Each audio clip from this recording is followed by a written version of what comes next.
Hey there, my name's Dane, and I'm one of the pastors on the team here at GatheringPoint. We're glad that you joined us for GatheringPoint Online. Perhaps you're new. We'd like for you to take an opportunity to text GP Guest to 97000, and one of our team members will be with you as soon as possible to answer your questions and to say hello. Also, speaking about being newer, perhaps that's you. We'd like to invite you to a gathering next Sunday, September 5th at 10:30 a.m. in the cafe called Starting Point. Starting Point is going to be a gathering where we have an opportunity to share with you a little bit more about our mission and strategy for discipleship. We want you to come grab a bagel and have a conversation with our team. We'll look forward to seeing you there. No registration is required. And today, we are really excited to announce our short-term groups for fall 2021. Remember, we don't want something from you, we want something for you. And perhaps joining a short-term group would be a great next step for you to focus on a specific topic and get to know some other people. We believe that we need to connect relationally in order to grow spiritually. Well, we've made that really simple this fall. We'd like for you to text GP Groups to 97000, and that'll take you right to our website with all the group information and registration page. If you have any questions, you can always call the church as well. Men, we want you to especially take a look at Man Camp 21. We'll look forward to seeing you there. Again, we're glad that you joined us online today.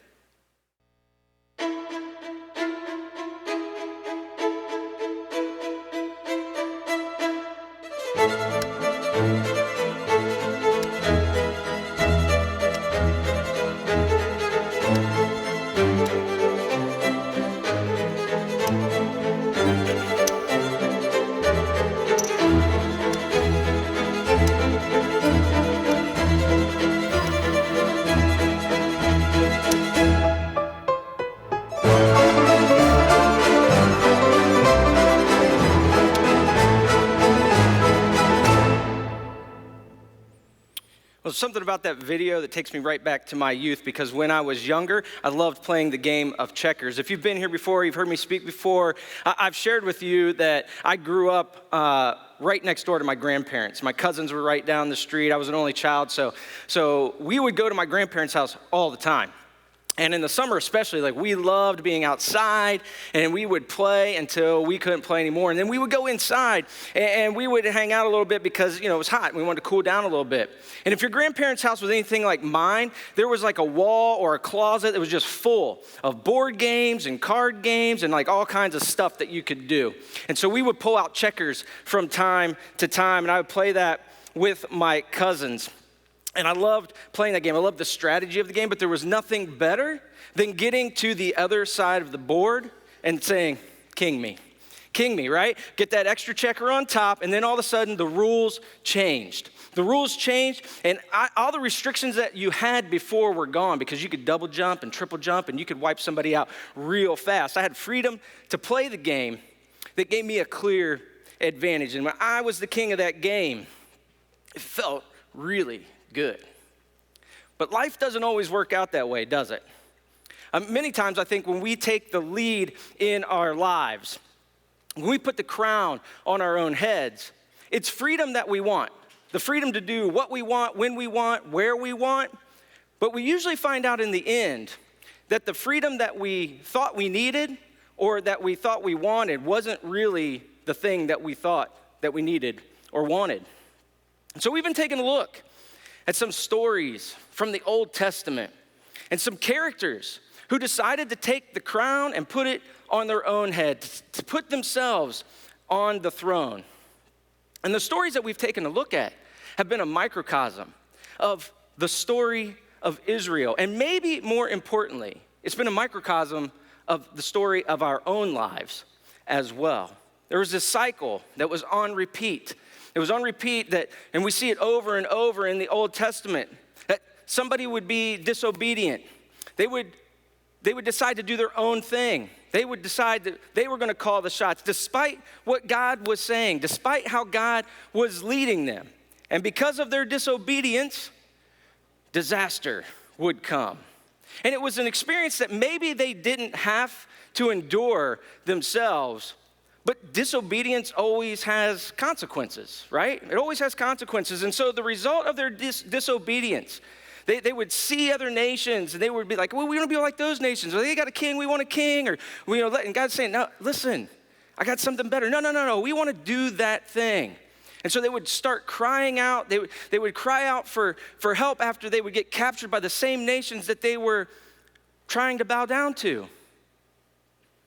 And God would come along, he would show mercy, and he would rescue his people.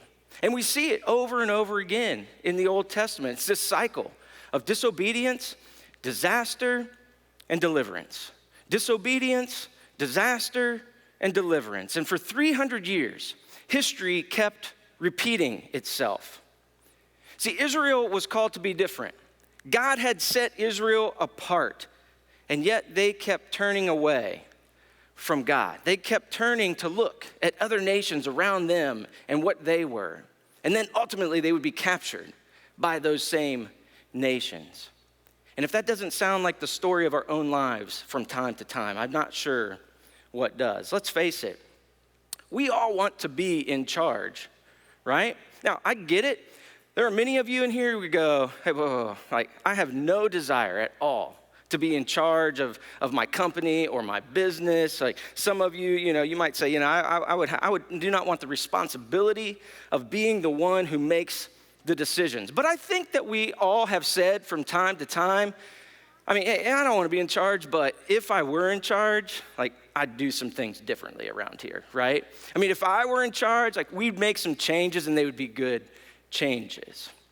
See, the reality is we're all born with this desire to call our own shots. How do I know this? Because I live with an 18-month-old, right? I live with an 18-month-old, and if you're a parent, you know this is true. You know it's true, and it starts, if you have teenagers, you know it starts well before their teen years. So my son Cameron, like he's at that point now where he wants to do everything by himself. He wants to walk up the stairs by himself. He wants to do this and that and the other by himself. He wants to feed himself, all that stuff, right? And he doesn't want you to feed him. He doesn't want you to break things into smaller pieces. He can eat the whole waffle himself in one bite, he thinks, right? He's fully capable of doing these things all on his own, so he thinks. He wants the fork. And so we're trying to keep him from poking his eye out and all that good stuff, right? So we as parents, we know what's best. We might second guess ourselves from time to time, but for the most part, we know what's best. Right? We know what's best. We would never let our kids just eat donuts and candy for dinner. At least I don't think we would, right? We've got to eat some vegetables from time to time.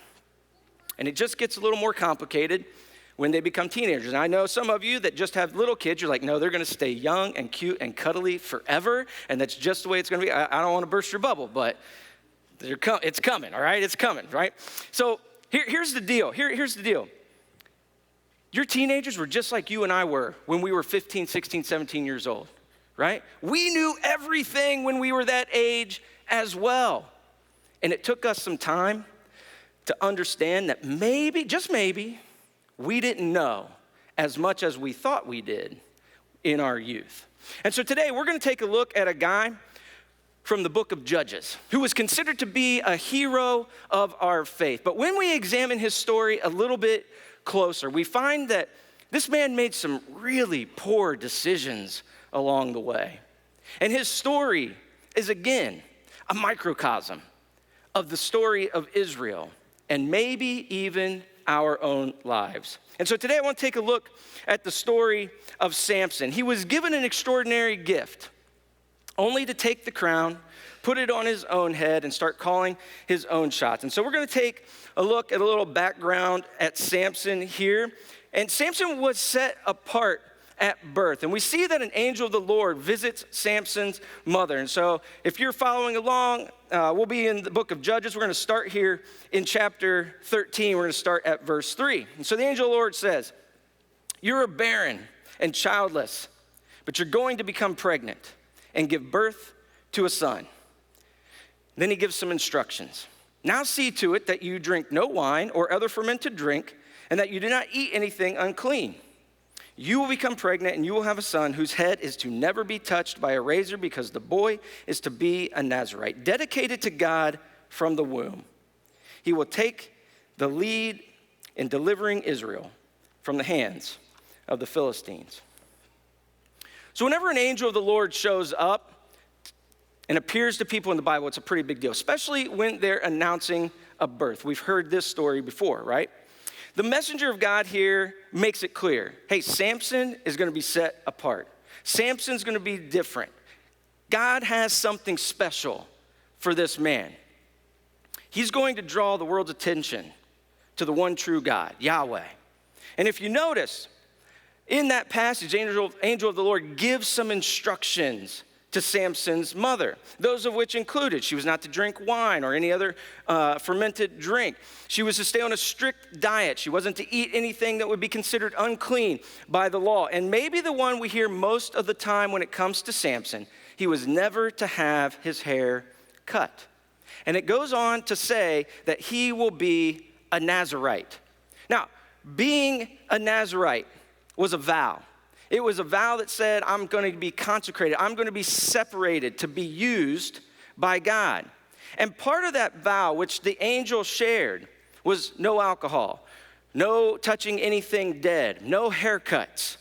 And it's important to understand this because typically in the Old Testament, when somebody would become a Nazirite, it was a choice that they made. It was a vow that an individual would make for a specific period of time. It might be 30 days. It might be a year. But in this particular case, Samson did not get that choice. It was a choice that was made for him. And so Samson is born, and all throughout his growing up, his parents are telling him, hey, God's got something special for you. God's got something he's going to do through you. And so as he gets older, and his hair has not been cut, and he has his long flowing locks, I can imagine, God gives him this superhuman strength. And he's chosen to be a leader or a judge, as it's called back then. And that he would be the one to help defeat the Philistines. Now, unfortunately, as Samson got older, he decided to have some ideas of his own. And he decided to take the crown and put it on his own head and declare himself the king and call his own shots. That he could do what he wanted, when he wanted, where he wanted. And as we read the story of Samson, which is only about 4 chapters long, you find that Samson did some things that really just make you scratch your head. Now, we're not going to read all 4 chapters today. You can check them out later if you like. It's a quick read, but let's just say that Samson did some things that would be frowned upon in 2021, right? Cancel culture, Samson would have been canceled quickly in 2021. He made some poor decisions. He made some really bad choices. He had some anger issues, and he just did some crazy, crazy things. And it's almost as if Samson took the gift that God had given him for granted. He was the strongest man in the world, and no one could touch him. He was no ordinary man. But did he take the gifts that God had given him seriously? And what can we learn from a guy like Samson? Well, Samson meets a woman named Delilah. Maybe you've heard of her before, and he falls in love with Delilah. But again, Samson, not always the greatest judge of character, because Delilah was easily swayed. And after they met each other and they had fallen in love, listen to what happens to Delilah after that. So the rulers of the Philistines went to her. They went to Delilah and they said, see if you can lure him into showing you the secret of his great strength and how we can overpower him, and we may tie him up and subdue him, and each one of us will give you 1,100 shekels of silver. So Delilah and Samson, they go through this whole thing together. And it's amazing to watch and read the story, how it all plays out. I mean, if you ever watched a movie before where you kind of like, you see what's happening, and then you find yourself kind of yelling at the characters on the screen, like, hey, don't do it, don't go there, run the other way. What are they doing? So dumb. What are they doing, right? That's what was happening here. Because apparently God gave Samson all the brawn. He did not give him too much in the way of the brains. And so Delilah starts out and she says, Samson, honey, sweetie, baby, you love me, right? You do love me, right? I mean, if you love me, tell me the secret of your strength. Tell me the secret Actually, she doesn't even lay it on that thick. She just comes right out and says what she means. Look at what she says in Judges 16:6. It says, tell me the secret of your great strength and how you can be tied up and subdued. Right? I mean, there's not even like any sweet talk there. Just tell me, right? And so Samson says, okay. And, Samson, he's the strongest guy in the world. He's got a little bit of arrogance. And so he's like, I'll play some games here. He said, okay. If you find 7 reeds that have never been dried out, you tie me up with those 7 reeds, I'll lose all my strength. That's it. That's the secret of my strength. That's how it is. I'll become just like an ordinary man if you do that. And so Delilah, she gets the reeds. She binds him up. And then she yells, hey, Samson, the Philistines are here. And Samson jumps from his sleep, flexes his muscles, boom, all the reeds pop off. And Delilah can't believe it. Samson lied to her. And so she says to him, you've made a fool of me. You made a fool of me. You lied to me. Now tell me, how can you be tied up? How can you be subdued? And so Samson says, oh, okay. I was just kidding the first time. Get 7 ropes that have never been used before, brand new ropes. Tie me up, and I'll become just like any other man. So Delilah gets these new ropes. She ties Samson up. She says, Samson, the Philistines are here. And Samson, again, he wakes up, jumps up, flexes his muscles. Boom, ropes pop off. And Delilah's been made the laughing stock again. And here is the part where we might be going, okay. I was pretty sure after the first time you would have figured it out. But after the second time, come on, man, open your eyes. You can figure this out. But it happens again.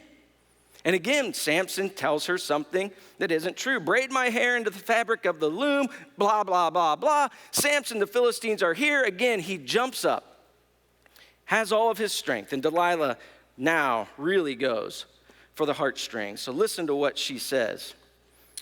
And starting in verse 15. And then she said to him, how can you say, I love you, when you won't confide in me?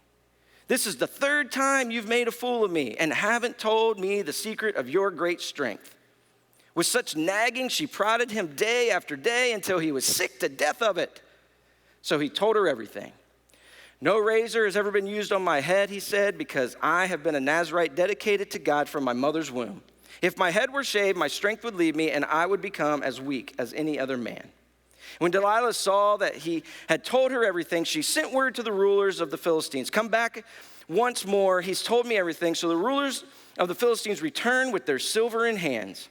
And after putting him to sleep on her lap, she called for someone to shave off the 7 braids of his hair, and so began to subdue him, and his strength left him. So his hair is gone. And Delilah yells again, Samson, the Philistines are here. And this time when Samson jumps up, he does not have his strength. He is an ordinary man. But he didn't know it. And the passage goes on to say this. He woke from his sleep and he thought, I'll go out as before and I'll shake myself free. But he did not know that the Lord had left him. Now, I don't know about you, but that last sentence shakes me to my core. But Samson did not know that the Lord had left him. Now, it was more Samson walking away from God, but that's a scary thought when we think about it. That because of our arrogance, that we could be walking through life and going through doing our own thing, relying on our own strength, and we can walk away from God and not even realize that he's not there anymore. It's the last place I want to be in life. So Samson had become so arrogant. He thought that he was untouchable, and he was, but he had forgotten where the source of his strength came from. It was God that had made him untouchable. It was a gift that had been given, and it was a gift that could be taken away. See, I don't think Samson's strength necessarily came from his long flowing locks. I think it came from his obedience to God. And Samson made a critical error in his judgment. When he thought that he could remove God from the throne, put the crown on his own head, and there not be any consequences. And how many of us have lived our life in a similar manner from time to time? we've decided, I want to call my own shots. We take God off the throne. We put the crown squarely on our own head. And sometimes that feels really good. Sometimes that feels really good to be the one calling the shots until it all comes crashing down.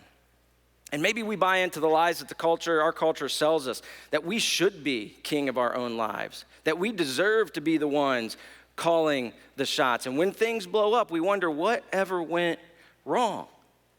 And is it possible that we can rationalize our own behaviors because I'm the one in charge, because I'm the one that's calling the shots, and we end up setting ourselves up for a fall?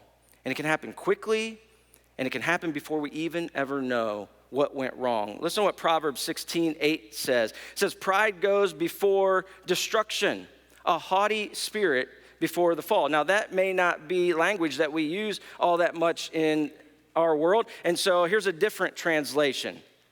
First pride, then the crash. The bigger the ego, the harder the fall. See, Pastor Paul's been right all along as we've talked through this series, that it's not an easy series for us to share. It's not an easy series for us to hear. It really is like trying to cover our broccoli with cheese. We know it's good for us, but it's just hard to get down and swallow sometimes. But I really think something that Pastor Paul said in the very first week, and he touched on it again last week, is even a bigger point. And so I think it bears repeating even today, that when we put the crown on our own heads, it is so much easier to say no to our Father in heaven, God, big G, God, than it is to say no to all the little gods that we put in our life, right? When we declare ourselves king, when we're the ones calling the shots, why would we ever submit to an authority that would be higher than us? We are wearing the crown. But the reality is this: in those situations, we say yes to authorities that are beneath us time and time again. However, we find hope in the book of James when we read this. Humble yourselves before the Lord, and he will lift you up.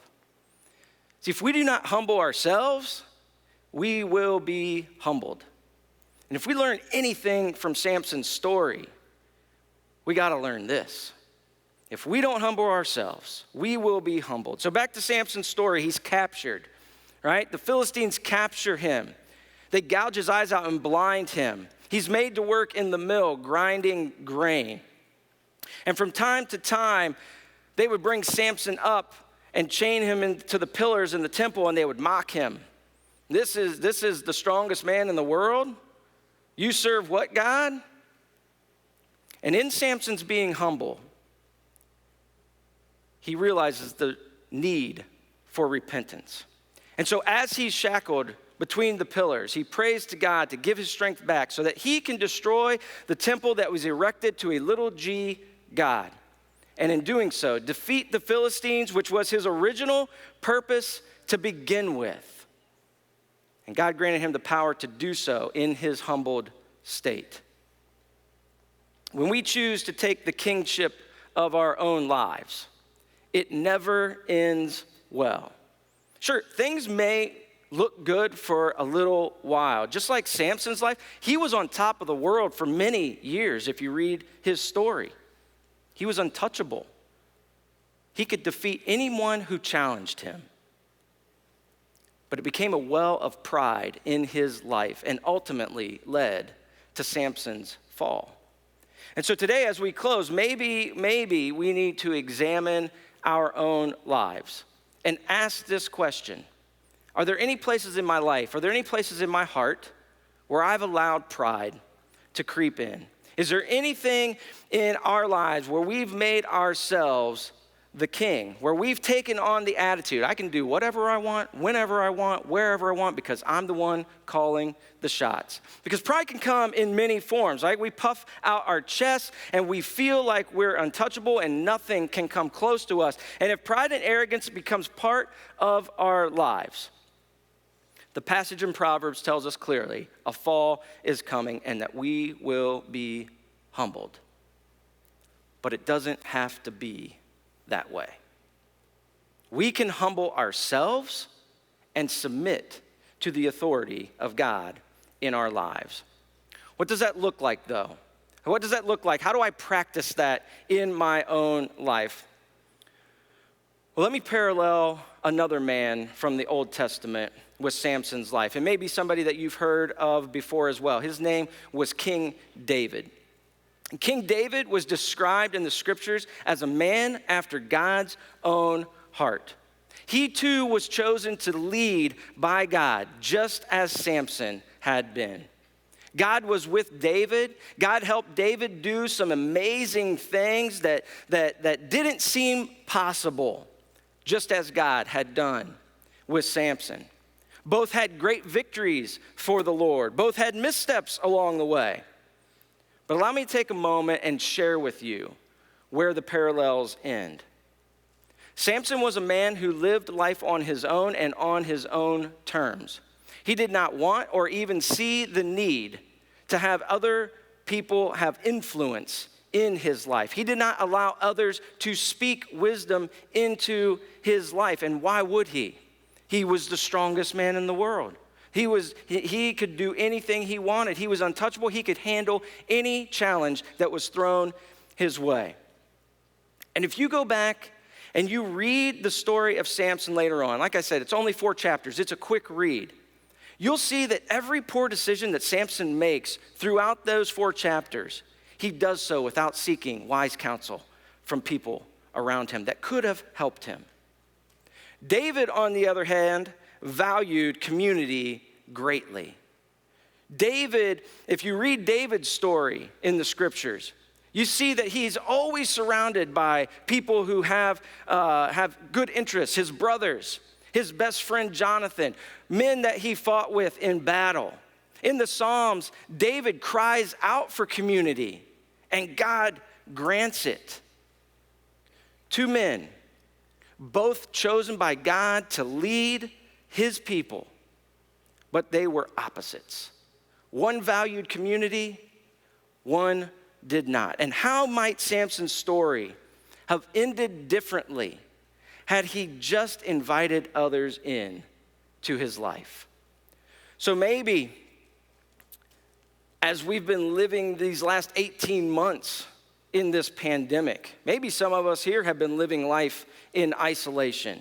Maybe it started well before any of the stuff happened with COVID. But God did not create us to do life alone. And we need people in our lives who will hold us accountable, who will challenge us, who will invite us to be the best version of ourselves and to be what God has called us to be. And I think if Samson could come back today and he could say, let me just tell you one thing I wish I would have done differently. I think he would have said, I wish I would have allowed people to speak truth into my life, to help carry some of the weight of the burden, that I would take the crown off my own head and give it back where it belonged. And maybe I could have avoided some of the pain and regret that I went through. Because we need community. And to think that we can do life on our own without any outside help is asking to be humbled. And it sounds so countercultural, doesn't it? It sounds countercultural to admit that we need other people in our lives. But we've seen over these last 5 weeks, as we've looked at some of these stories, that it never works out in our favor when we put the crown on our own heads. And so maybe today would be a great day for you to take your next step in your faith journey, to remove the crown from your head and give it back to God where it belongs. Maybe your next steps are to walk out the doors after service and speak with Pastor Dane about what real community might look like, to talk to Michaela about what starting point looks like, or if you're watching online, to pull out your phone and email or connect with a small group and see what is available.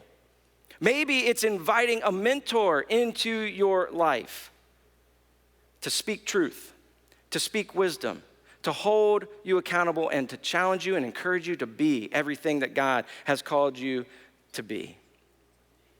Because when we allow pride and arrogance to fill our hearts, when we think we can do it all on our own and we don't need anyone else, a fall isn't far away. But when we confess and when we repent, God will be honored and he will give grace to those who are humble. Would you pray with me? Jesus, thanks so much for who you are and the story that we hear of Samson. And as I read this story, I think about a man who was given everything and a man who went through some trials and some pain and some regret and heartache that he probably didn't have to go through. And so, God, if there's any of us in here today that maybe we've checked our hearts and maybe pride has crept in and maybe we think we can do it all on our own because I'm strong enough to handle whatever it is that comes at me. God, may we repent of that thought. And God, may we seek out what your next step is for us, that we can be everything that you've called us to be, and that you want to sit on the throne of our lives because it is in our best interest. Jesus, we love you. Thanks for loving us. We ask these things in your name. Amen. Thanks so much for joining us today. If you love the content you heard and you'd like to know when the new content becomes available, scroll down and like and subscribe to our channel. Again, thanks so much for being here today, and we can't wait to see you next week.